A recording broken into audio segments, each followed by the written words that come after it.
Concerned that Colin's lack of 40k lore knowledge is a bad look for the game, an unnamed game company has sent in Professor Bailey Stromkarius with critical instructions.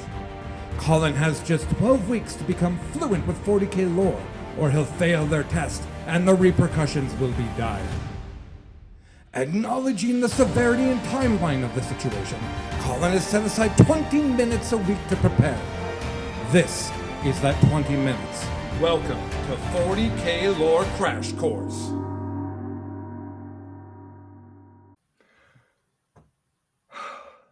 Okay, Bailey, you got me here. You said we have to do another episode on Space Brains. I understand that they're important. I get it. I totally get it.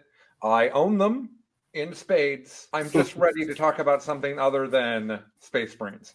But I'm going to bring, I'm a grown-up with this is an important thing that I'm doing, a service really for the people. And so I will rally myself and I will be excited about Space Brains as I wear my very faded and old Space Brain shirt that people think is a snowboarding shirt, which I love. No fear sounds like I'm doing extreme sports. So we've completed what I would like to call the tragedy of the Horus Heresy, because it is, in my opinion, a great Greek tragedy to a degree. All right. But now we move on to Space Marines, which no one can argue. When you think of Warhammer 40k, you're gonna think of a Space Marine, even if they're not your favorite faction, even if they're not. Yep, it's on a shirt. Yep. There's posters at GameStop. There's now books and there's games at Target. Space Marines are everywhere. But yes, so Space Marines are such a pivotal part of 40k. Now, Horus Heresy's ended. Bad guys are back in the Eye of Terror. And now we have the remaining loyalist Primarchs figuring out how to pick up the pieces. Now, when bad things happen in such magnitude, the average person's reaction is to go, how can we make sure that doesn't happen again? Sure. Something bad happens in your life. You go, let's not do that again. Let's try to fix something. So Rabute Gilliman creates the Codex Astartes, which is a law book from a man who likes rules. A law book of... I think my local paladin is just spot on.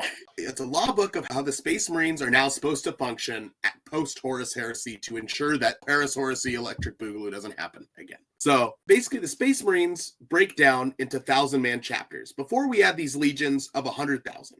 And of course the big legions like the Ultramarines, the White Scars, the Imperial Fists, they get to keep their big legion status. But then everybody else gets separated into new chapters and they make new names, new heraldries. And these chapters, of course, still answer to the parent chapter, but they're now called successor chapters. They came next. They were, it'd be kind of rough, honestly, thinking about it. Picking 1,000 dudes and the rest of them, it's like, okay, now you got to go be someone else. You got to go, you can't be an Imperial Fist anymore. Sorry, you didn't make the cut. We drew straws. Yeah, but basically, they get separated into all these chapters. Most agree, some don't. And some in the beginning don't, and then do agree. But so we have Codex compliant. Are they encouraged to agree? Oh yes, there's almost wars about. There's almost a second Horus Heresy about the rules to stop a second Horus Heresy. That makes sense. Yeah, but eventually the biggest contenders that say no, which were like Rogel Dorn and the White Scars, Jagatai Khan, they're like, okay, we'll do it. So they do it. A few dig their heels in and say no, and those would be the Space Wolves, which at the time, at this point of the Horus Heresy, there's only like 800 of them left. They've mostly been decimated by the war. So them being like, we're not going to abide by breaking our legion to 1,000-man groups isn't like that crazy because there's not even 1,000 of them really. But they basically go ahead and say like, okay, well, we're not going to do it. And Gilliman knows when to push his luck, and they've got a lot of stuff to do. So he's like, okay, Leman Russ, not a tank. Do what you're going to do. And Leman Russ says, okay, cool. So they go back to Fenris. He's got to rebuild his legion. So basically, from this point onward, we look at how Space Marines evolved to what we know them as today is pretty straightforward. We've split them into these legions. They all have their home worlds or they have home ships, but they all recruit from these worlds and draw up people to become Space Marines. And it's a very rigorous process. We talked about all the extra organs. They have lungs that can breathe underwater. Some of them have like acid they can spit. Lots of cool stuff. But all in all, it's a whole bunch of different modifications they make to their bodies. The Space Marine chapters get broken down into 10 companies. And those companies have different hierarchies. And the idea is that every single chapter is supposed to follow these rules and do it exactly the same. Of course, that's not going to happen with everybody. But for the vast majority of them, they do follow these rules. And because they don't want another terrible civil war to happen. Right. There's a couple instances later on in the lore where terrible, terrible civil wars do happen because people don't follow these rules. So maybe Gilliman was onto something. But basically, each of these chapters, the idea of it is if they really followed the Codex Astartes, there's like a whole hierarchy system that gets put into play where you have like a first company, which is all veterans. You have a second company, which is like the dudes that are going to be veterans. And then you have all your other companies. You have like a tank company, you have a scout company, you have a heavy weapons company, a company full of like support vehicles. Like there's the Rhino company, which is kind of funny, but they have all the rhinos. And a lot of these companies like loan their stuff out to other people. Sure. I would hope so. Yeah, but the idea of it is that Gilliman's mind was 100 Space Marines should be able to deal with pretty much any problem. Like at this point in time, 100,000 is overkill for anything. So, and there's not any legions that are above 100,000 after the Civil War. So it's like 100 guys can pretty much take care of everything. So we have, our course, our 9 big legions, and each of them make a ton of successors. The Ultramarines were the most unscathed out of the Horus Heresy. So probably half of the successor chapters are Ultramarine foundings. There's a lot of them. The dude who gets the rules gets the most guys. So he's got tons of chapters. And then you have really a lot of bunch come from the Blood Angels, a lot come from the Dark Angels, and a lot of the other legions that were like the ones from the Massacre site have a lot less successors because there weren't that many to split out, because it's like the Iron Hands, Raven Guard, and Salamanders have a lot less. And for the hierarchy of this, a lot of the Space Marines, some of them have more control over their successors and some don't. So, like, for instance, the Imperial Fist, a lot of the successors of the Imperial Fist, they're very autonomous. And the nice thing is every time the Imperial Fist gets wiped out, which are like 9 times over the next 10,000 years, the successor chapters are able to give gene seed back to the parent chapter and recreate it, basically, which is pretty cool. I don't know why the Imperial Fist get wiped out so many times, but they do. Nobody else does, just them. But then you have other chapters, like the Ultramarines have a lot of successors, like I said, like almost half of them, but they are very autonomous as well. But they kind of pay homage back to Macragge and Gilliman, where he's from. Then you have like the Dark Angels and the Blood Angels, whose successor chapters are almost like they're still parts of the Legion. They just have different names. And so they're very, very loyal to their founding chapters and keep those founding chapters' deep, dark secrets. Mm-hmm. Which, as you play Dark Angels, you probably know there's some secrets involved there, kind of. Even though it's like a secret that shouldn't be a secret, but that everybody knows. Yeah, that everybody knows, but it's secret, and we'll get you if you tell anybody. So yeah, and same with the Blood Angels. So yeah, so basically, as the Space Marines evolve and move on, we have all of these chapters all over the Imperium, and their job is to destroy the most dangerous enemies of humanity. So obviously, we have like our Imperial Guard and our regular armies. And they fight just the general wars. And then when stuff gets really bad, or there's a big bad war boss or a Tau commander that needs to get wiped out, in come the Space Marines. They take care of it. They become that ideal like shock trooper vibe. What the stormtroopers of Star Wars were supposed to be, not really what they've turned out to be. And Space Marines are definitely that, because a Space Marine, super tall power armored human can easily take on 100 humans, as long as none of those humans have a weapon that easily takes them out on a 1-to-1 fight, definitely. And it's I don't know if you've seen the meme of the 100 men versus a gorilla that's circling around, but it's kind of that same deal. Could 100 guys take a Space Marine? I don't think they could, but it put their hands at least. What happens if a whole lot of them jump on the Space Marine at the same time? It's a good question. I think the Space Marine could lift them all, personally, but he'll just start like spitting acid all over them. So I'd imagine that'd be pretty bad. I am not aware of anyone in the game that actually does spit acid. That's a Space Marine. I think I would notice that. Yeah, I don't think there's any rules for it, unfortunately. So the Space Marines themselves, at this point now, there's a lot of them. So in the lore, their job now is to safeguard the Imperium. They fight the big fights. They fight the big enemies, which is oftentimes the Chaos Space Marines when they come out of the Ayatar, because they do. They didn't stay away forever like everyone thought they were going to. And then also like the Tyranids, which are very terrifying. And to be realistic, really the only way you're going to stop them is with Space Marines a lot of the time. Then you have the Tau as well, and the Necron Menace.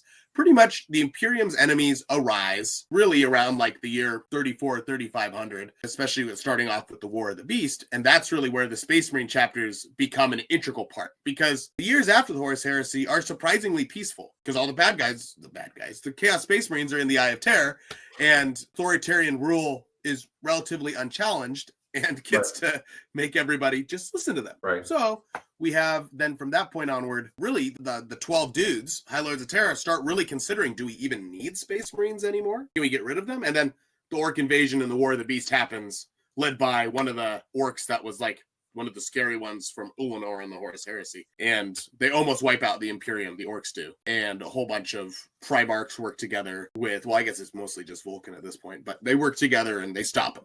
And after that, it's pretty much cemented, we need Space Marines forever.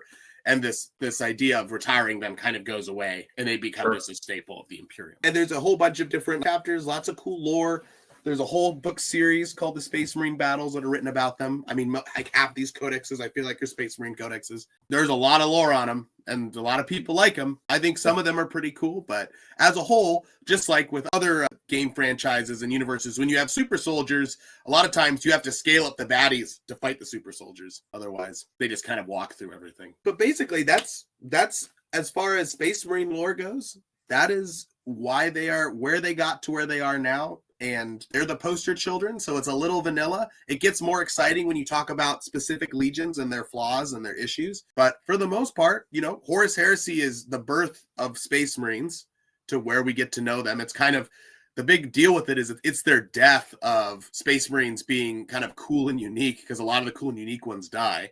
And then you have a lot more Space Marines, and the Space Marines that follow are very much like, we are here to just to fight and save the Imperium. The Horus Heresy Space Marines were told, when this is all over, you're going to rule planets. You're going to have to be governors. You have to read. You have to be learned. You have to be personable. The Space Marines of 40K, now there definitely are still some that are, but the Space Marines of 40K are not that way anymore, unfortunately. Some of them literally carry books with them, should they need to have a little read in the middle of combat. Yeah, like the Black Templars. Very cool. Yeah, so what's the story with the Primaris? Because my understanding is that GW gave the game an entire lore story in order to justify new Marine models, 100%. which I think is a hell of a thing. So can you tell me that story? Absolutely. Yes, the Primaris. GW definitely did not write a whole bunch of books to sell thousands of new models, millions of new models probably. So I talked about the Chaos Space Marines coming out of the Eye of Terror. Yes. And there's one of the biggest and baddest of them in our current universe is Abaddon the Despoiler in 40K. Yes, very scary.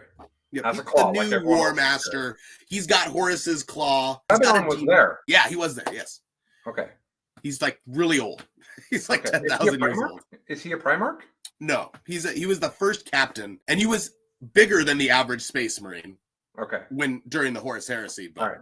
Yeah. Okay. But anyway, as we all know, if you know anything about 40K lore, at least old 40K lore, he launches many black crusades out of the Eye of Terror, trying to rip into real space and create a foothold for Chaos Space Marines to push onto Terra, to do his father's vision, but do it right. Because in his eyes, he sees Horus as weak because he thinks Horus relied too much on the Chaos Gods and then was controlled by them, whereas he himself is God-free. He sees the gods as tools for his minions to use, but not for him. Okay. That's his vibe. And so, but anyway, he comes out, and after the 14th Black Crusade, he has a lot of failures, but he keeps trying. I mean, this guy is persistence embodied. He keeps coming back. And he finally gets it. And he blows up Cadia and all the systems surrounding the Eye of Terror, which are kind of built to like keep them all in, more or less. They're like fortress worlds. And he finally wins and destroys Cadia. Big sad for us guard boys. But literally blows up the planet by crashing a planet-sized ship into it. Oh, because he couldn't take it over by invading it. So decided, let's just get rid of the planet. Boom, blows it up. When he does that, there's a whole bunch of, we get a little bit of aliens in this episode. There's a whole bunch of Necron pylons. Necrons are those Terminator guys. And those pylons were keeping the Eye of Terror small. And when Cadia is destroyed and those pylons get destroyed, there's nothing containing the Eye of Terror anymore. And it rips open across the galaxy into this massive rift, which just unleashes all of demons and all of chaos onto the worlds of humanity, swallowing them, destroying them. Chaos Space Marines run amok and wreak havoc. And it's in this point that our homie, Bobby G, wakes up on McCraig, where he's been in stasis. Why? Because he was horribly wounded by his brother Fulgrim right after the Horus Heresy. Oh, okay. So, yeah. He gets his throat cut, and his sons stick him in stasis so he won't die. And then an Eldar decides to help out the Imperium and gives him a suit of armor that keeps him alive. Oh, okay. Great. And so he comes back. He gets the suit of armor keeps him alive and mends his poisonous cut on his throat, and he's able to come back and save the Imperium. Basically. Walk it back 10,000 years. Right after the Horus Heresy, Belisarius Cawl, who's an AdMech guy from Mars, one of the Adeptus Mechanicus, the guys who like machines, he was given a mission by Guilliman to, just in case Space Marines ever came back, Chaos Space Marines ever came back to wreak havoc, he was supposed to make these new Space Marines called Primaris Space Marines, which are slightly taller, more organed dudes. Yes. A little faster, get a little bit more armor, cool weapons. And he tells him to go make these new Marines, basically. And then everybody forgets about him. So Cawl, for 10,000 years, gets to go wild. No restrictions, do whatever the hell he wants. And he makes 1 million Space Marines. Like, so many. And he keeps them hidden away. Think of like the terrible sequel Star Wars movie where all the Sith ships show up and all the dudes show up. Yeah. It's kind of like that for Abaddon. Abaddon's like kicking butt between fights, but instead we were just chilling. Exactly. And see, so Abaddon's kicking butt. He's got the Imperium on its knees. Terra is being attacked by demons. The Custodes are having to defend the palace. And it's like, we're about to win, finally. And then, wop, wop, wop, plot armor. Guilliman shows up and is like, hey, here's my new army of 1 million guys. Here's my clone army that was secretly made that nobody knows about. And and then they defeat Abaddon and they push him back and they launch a new crusade, and Guilliman basically replenishes all the Space Marine chapters that were destroyed with these new Primaris Marines, and they hold chaos at bay. And that's the lore that was created basically to justify the 100 new models. But okay. Well, actually, that's fine. It's pretty cool lore, actually, which leaves us in our current, because it's technically the 42nd, it's year 42,000 now, technically in 40K. And the galaxy is still ripped in half by this gigantic warp storm. It's called the Cicatrix Maledictum. Oh, wow. And, yeah, big name. And half the Imperium is stuck on one side, and half the Imperium is stuck on the side with Terra. The side with Terra, things are pretty okay. The other side that can't be helped, things are really bad. And the Space Marine legions there are fighting for their lives with no replenishment against hordes of demons and chaos. And eventually Guilliman gets across and gives them some Primaris. Things are really bad, because when that happens, the huge Tyranid fleet invades the Ball system and pretty much wipes out the Blood Angels, which was pretty bad. But Guilliman shows up and saves the day and gives them Primaris. So then it's like all those guys that died and left us depleted. Oh, no, we're back. We're good. But yeah, so that's Space Marines. Yeah.